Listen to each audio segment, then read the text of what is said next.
नमस्कार दोस्तों, आशा करता हूँ आप सभी अच्छे होंगे और आप लोग अपनी तैयारी में जुड़े हुए होंगे।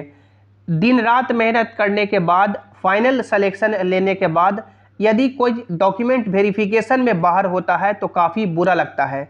अभी एएलपी 2024 की वैकेंसी आई जिसमें ओबीसी, ईडब्ल्यूएस, एससी और एसटी के लाखों ऐसे कैंडिडेट हैं जिन्होंने अपनी फॉर्म भरने में गलती कर दी। कैसी गलती? जो प्रॉपर फॉर्मेट में ओबीसी एनसीएल सर्टिफिकेट होना चाहिए या ईडब्ल्यूएस सर्टिफिकेट होना चाहिए, एससी एसटी सर्टिफिकेट होना चाहिए, उनके पास नहीं था और उन्होंने जिस फॉर्मेट में था, जैसा था, पुराना था, नया था, अपना सर्टिफिकेट नंबर डाल दिया और उन्होंने सोचा कि चलो जब सिलेक्शन होगा तो देखा जाएगा। अब जब उनका सिलेक्शन होगा, डॉक्यूमेंट वेरिफिकेशन में जब उनको बुलाया जाएगा तो काफ़ी उनको दिक्कत का सामना करना पड़ेगा। उनको यदि प्रॉपर फॉर्मेट अभी का नहीं है, जिस फॉर्मेट में चाहिए, जिस लेवल तक का चाहिए नहीं है, तो फिर सो कॉज नोटिस दिया जाएगा और मे भी उनको सिलेक्शन से बाहर कर दिया जाए। तो अभी जो रेलवे की अपकमिंग वैकेंसी है, जैसे टेक्नीशियन की वैकेंसी हो गई, एनटीपीसी की वैकेंसी हो गई, ग्रुप डी की वैकेंसी हो गई या जेई की वैकेंसी हो गई या जो भी रेलवे की अदर पोस्ट है उसकी वैकेंसी आएगी, तो आपके पास कैसा सर्टिफिकेट होना चाहिए? यदि आप लोग ओबीसी हैं, ईडब्ल्यूएस हैं, एससी हैं या एसटी हैं, तो किस फॉर्मेट में सर्टिफिकेट होना चाहिए, कैसा सर्टिफिकेट होना चाहिए, कैसे वो सर्टिफिकेट आप लोग बना सकते हैं, इस वीडियो में हम लोग डिटेल में बात करेंगे। तो यदि आप लोग आगे आने वाले रेलवे की वैकेंसी के लिए फॉर्म अप्लाई करने वाले हैं तो ये वीडियो आपके लिए काफ़ी इंपॉर्टेंट है। पूरे वीडियो को आपको ध्यान से देखना है। और यदि आप लोग जेसिंग क्लासेस पे पहली बार आए हैं या अभी तक भी सब्सक्राइब नहीं किए हैं तो कर लीजिए, ताकि जो भी रेलवे के आगे के अपडेट हो उसकी सही और ऑफिशियल जानकारी आपको मिल सके। क्योंकि आप लोग देख सकते हैं मेरा सिलेक्शन रेलवे में 2019 की वैकेंसी से 2023 में हो चुका है और मैं सभी डॉक्यूमेंट प्रोसेस से गुजरा हूं। तो जो भी आपको यहाँ पे जानकारी मिलेगी वो बिल्कुल ऑथेंटिक होगी। सबसे पहले आप लोग यहाँ पे ये देख सकते हैं कि यदि डॉक्यूमेंट वेरिफिकेशन में आप लोग जाते हैं, फाइनल सिलेक्शन होता है और आप लोग प्रॉपर डॉक्यूमेंट नहीं देते हैं तो आपको कुछ इस तरह का सो कॉज नोटिस दिया जाता है। जैसे हम लोग का जब डॉक्यूमेंट वेरिफिकेशन 2023 में चल रहा था तो बहुत सारे ऐसे कैंडिडेट हैं जिन्होंने अपना प्रॉपर जो डॉक्यूमेंट होता है वो सबमिट नहीं किया।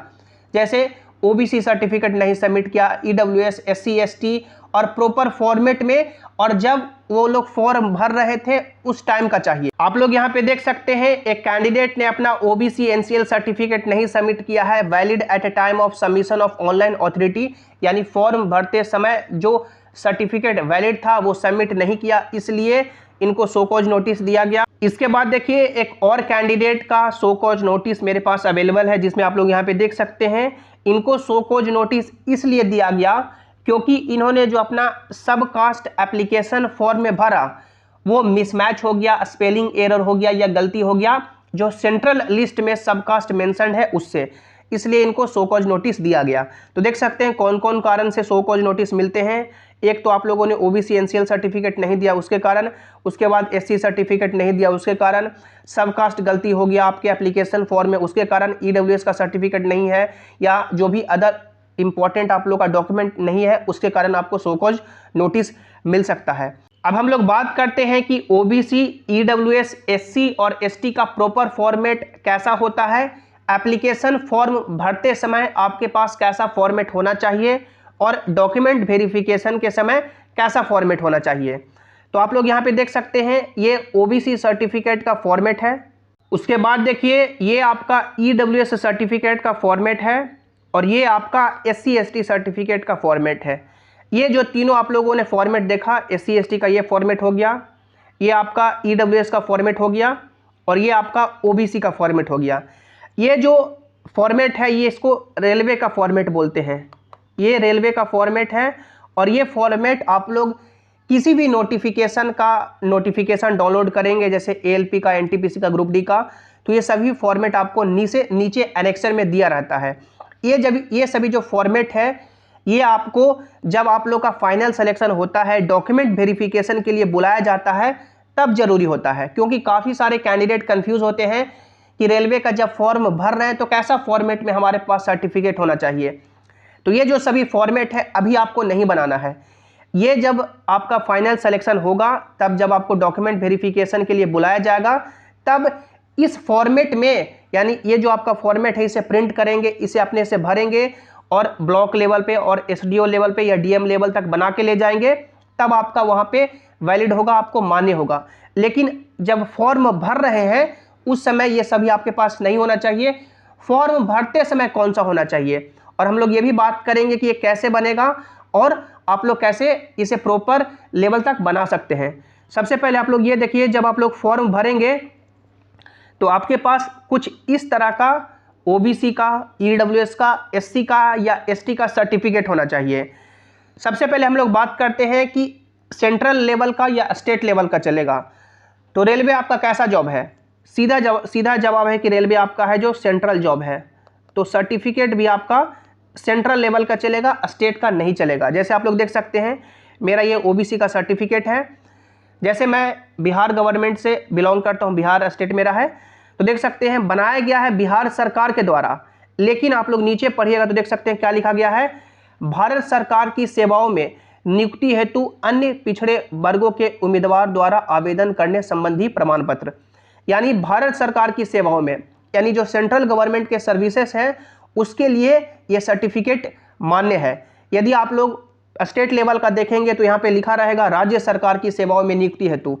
तो रेलवे आपका सेंट्रल जॉब है तो सेंट्रल सर्टिफिकेट चलेगा। आई होप ये डॉट आपका क्लियर हो गया होगा। अब दूसरा यानी जो डॉट आता है कि किस लेवल तक चलेगा, क्योंकि जो सर्टिफिकेट होता है चाहे ओबीसी हो, ईडब्ल्यूएस हो या एससी एसटी, वो आपका 3 लेवल तक बनता है। सबसे फर्स्ट आपका सीओ लेवल बनता है, उसके बाद आपका एसडीओ लेवल तक बनता है, और लास्ट आपका हायर अथॉरिटी होते हैं डीएम, उनके लेवल तक बनता है। तो किस लेवल तक चलेगा? तो सेंट्रल गवर्नमेंट के जॉब में सीओ लेवल का सर्टिफिकेट नहीं मान्य होता है। यदि आप लोग इसे प्रोड्यूस करते हैं तो फिर ये मान्य नहीं रहेगा। मिनिमम एसडीओ लेवल का चाहिए। यदि डीएम लेवल तक है तो कोई दिक्कत नहीं, यानी फार बेटर है, बहुत अच्छा है, लेकिन मिनिमम एसडीओ लेवल तक चाहिए ही। जैसे आप लोग देख सकते हैं ये जो सर्टिफिकेट मेरा बना हुआ है, सबसे पहले सीओ लेवल तक बना, अलग नंबर मिला सर्टिफिकेट नंबर, उसके बाद एसडीओ से बना, अलग नंबर मिला, उसके बाद देख सकते हैं डीएम से बना, अलग नंबर मिला, और तीनों का आप लोग डेट भी देख सकते हैं, सीओ का अलग डेट, एसडीओ का अलग डेट और डीएम का अलग डेट। तो ये आपका हो गया कि किस लेवल तक मान्य है। अब जो तीसरा सबसे बड़ा डॉट है कि जो सर्टिफिकेट है वो कितना पुराना होना चाहिए, यानी कितना पुराना आपका यदि सर्टिफिकेट है तो वो मान्य होगा। तो देखिए जो सर्टिफिकेट मान्य होता है वो फाइनेंशियल ईयर तक मान्य होता है, यानी जिस साल में वैकेंसी आई उस फाइनेंशियल ईयर का सर्टिफिकेट आपके पास होना चाहिए। फाइनेंशियल ईयर कब से शुरू होता है? तो फाइनेंशियल ईयर 1 अप्रैल से लेकर के 31 मार्च तक चलता है। यानी कि मान लीजिए कि 2024-25 फाइनेंशियल ईयर की बात करेंगे तो 1 अप्रैल 2024 से फाइनेंशियल ईयर शुरू होगा और लास्ट 31 मार्च 2025 तक आपका चलेगा। तो यदि आपका फॉर्म इस बीच के में आया है, यानी ये जो डेट है इस डेट के बीच में आपका फॉर्म आया है, तो आपका सर्टिफिकेट भी इसी डेट के बीच का होना चाहिए। ये नहीं कि दूसरे फाइनेंशियल ईयर का है या 3 साल पुराना है, 5 साल पुराना है, ऐसा नहीं चलेगा। अब एएलपी का फॉर्म भरते समय लाखों कैंडिडेट ने ये गलती कर दी कि उनके पास जो सर्टिफिकेट था उसी सर्टिफिकेट का नंबर डाल दिया। सीओ लेवल का है तो सीओ लेवल का दे दिए, पुराना है पुराना दे दिए, यदि डीएम लेवल का बनाए बाद में तो फिर बाद में दे दिए, यानी एप्लीकेशन फॉर्म खत्म हो गया उसके बाद करेक्शन कर रहे हैं, तो ऐसा नहीं चलेगा। ये जो सर्टिफिकेट नंबर अभी आप लोग अपने एप्लीकेशन फॉर्म में भरेंगे, ये सर्टिफिकेट आपको डॉक्यूमेंट वेरिफिकेशन के समय देना होगा। क्योंकि आप लोग खुद सोचिए कि आप लोग किसी का डॉक्यूमेंट वेरीफाई कर रहे हैं और वो बंदा ओबीसी है, तो आप लोग बोलिएगा ना कि जो सर्टिफिकेट आप लोगों ने नंबर दिया है एप्लीकेशन फॉर्म में उसे दिखाइए। क्योंकि आप लोग किस ग्राउंड पे उस समय बोल दिए फॉर्म भरते समय कि हम लोग ओबीसी हैं, ईडब्ल्यूएस हैं, एससी हैं, एसटी हैं, जो ग्राउंड पे भरे उसका प्रूफ दीजिए। यानी वो सर्टिफिकेट जो आपके पास था, जो नंबर आप लोगों ने भरा है, सर्टिफिकेट नंबर, इशूइंग अथॉरिटी, वो सर्टिफिकेट दिखाइए। नहीं दिखाते हैं तब सो कॉज नोटिस मिलता है। और ये जो आपका फॉर्मेट है, चाहे एससी एसटी की फॉर्मेट की बात करें, ईडब्ल्यूएस फॉर्मेट की बात करें या ओबीसी फॉर्मेट की बात करें, जब आप लोग का डॉक्यूमेंट वेरिफिकेशन होगा तब आपको इस फॉर्मेट में बना के ले जाना है। जैसे आप लोग देख सकते हैं, जब हम लोग का डॉक्यूमेंट वेरिफिकेशन हुआ तो हम लोगों ने इस फॉर्मेट में बना के ले गया। जैसे देख सकते हैं मेरा ओबीसी है, आपका यहाँ पे नाम लिखाता है जो आपको खुद यहाँ पे लिखना है। जैसे ये जो आपका फॉर्मेट है नोटिफिकेशन में तो है ही, उस पीडीएफ को डाउनलोड करेंगे। जो आपका कम्युनिटी है जैसे ओबीसी, ईडब्ल्यूएस, एससी, एसटी, उसका एनेक्सर का पीडीएफ निकालेंगे, आप लोग भरेंगे। और जो आपके पास ये सर्टिफिकेट बना हुआ है यदि पुराना है तो फिर आपको जब डॉक्यूमेंट वेरिफिकेशन होगा तो नया बनाना है और नया का बेसिस पे ही ये बनेगा। पुराना आपको दिखाना है जब डॉक्यूमेंट वेरिफिकेशन होगा तो जिस ग्राउंड पे आप लोगों ने अपना सर्टिफिकेट नंबर दिया है एप्लीकेशन फॉर्म में, वो तो सर्टिफिकेट दिखाएंगे ही। लेकिन यदि आपका मान लीजिए कि डॉक्यूमेंट वेरिफिकेशन एप्लीकेशन फॉर्म आपका फॉर्म भराया आज, डॉक्यूमेंट वेरिफिकेशन हो रहा है 3 साल के बाद, क्योंकि रेलवे की वैकेंसी खिंच जाती है, तो पुराना 3 साल के बेसिस पे तो जो आपका ये तो मान सकते हैं ब्लॉक या एसडीओ नहीं बना के देगा, क्योंकि बोलेगा कि करंट चाहिए।